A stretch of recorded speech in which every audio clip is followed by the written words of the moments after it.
নমস্কার বন্ধুরা, চলে এসেছি আবার একটা রেসিপি নিয়ে। আজ আমি আপনার সাথে শেয়ার করব দারুণ স্বাদের টেস্টি ছানার পোলাও। এই রেসিপিটি করার জন্য আমার কী কী লাগবে একবার দেখে নিই। লাগবে আমার এখানে ছানা, আর নিয়েছি একটা সেদ্ধ করে রাখা আলু, ছোটো ছোটো টুকরো করে কেটে নিয়েছি।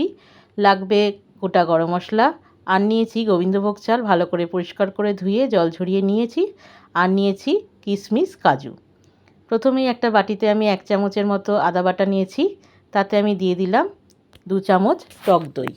আদা বাটার টক দইটাকে ভালো করে একটু ফেটিয়ে আমি এক সাইডে রেখে দেব। এবার গ্যাসে কড়াই বসিয়ে দিয়েছি, কড়াইতে দিয়ে দিচ্ছি ঘি। আমি ঘিতে রান্নাটা করছি, আপনারা চাইলে ঘি সাদা তেল মিশিয়ে কিন্তু রান্নাটা করতে পারেন, তবে ঘিতে করলে পরে এই রান্নার স্বাদ কিন্তু বেশি ভালো হয়। ঘিটা গরম হয়ে গেছে, এখন দিয়ে দিলাম ফোড়নে গোটা গরম মশলা থেতো করে নিয়েছিলাম, আর দিয়ে দিলাম একটা তেজপাতা।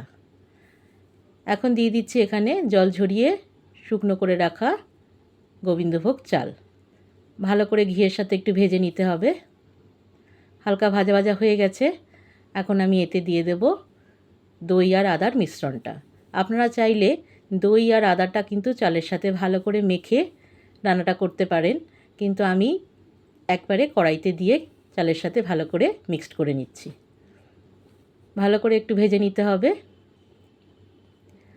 এখন দিয়ে দিচ্ছি কাজু, কিশমিশ, আর দিয়ে দেব ছানা। এখানে হাফ লিটার দুধের ছানা আছে, হাফ লিটার দুধের ছানাটা আমি দিয়ে দিলাম। দিয়ে ভালো করে আবারও চালের সাথে মিশিয়ে নিচ্ছি। ভালো করে মেশানো হয়ে গেছে,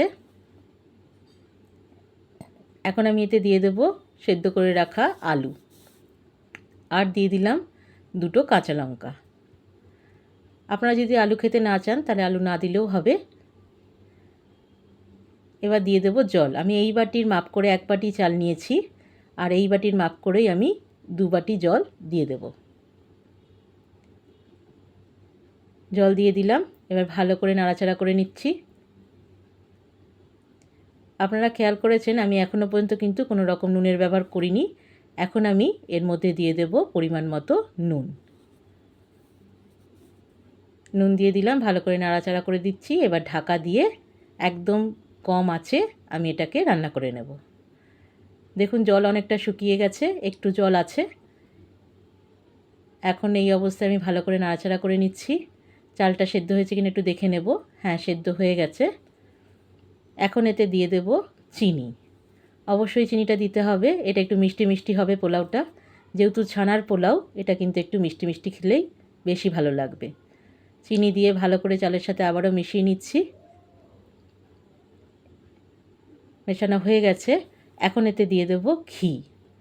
আর একটু উপর দিয়ে ঘি দিয়ে দিলাম। ঘি দিয়ে এবার ঢাকা দিয়ে কিছুক্ষণ সময় রেখে দিলেই তৈরি হয়ে যাবে আমার দারুণ স্বাদের ছানার পোলাও। রেসিপিটি আপনাদের যদি ভালো লেগে থাকে আপনারা যে কোনো অকেশনে বানাতে পারেন, আর ভালো লাগলে পরে আমাকে একটা লাইক, শেয়ার, কমেন্ট, একটা ফলো করতে ভুলবেন না বন্ধুরা। ভালো থাকবেন, সুস্থ থাকবেন, দেখা হচ্ছে পরের একটা ভিডিও। ততক্ষণের জন্য ধন্যবাদ।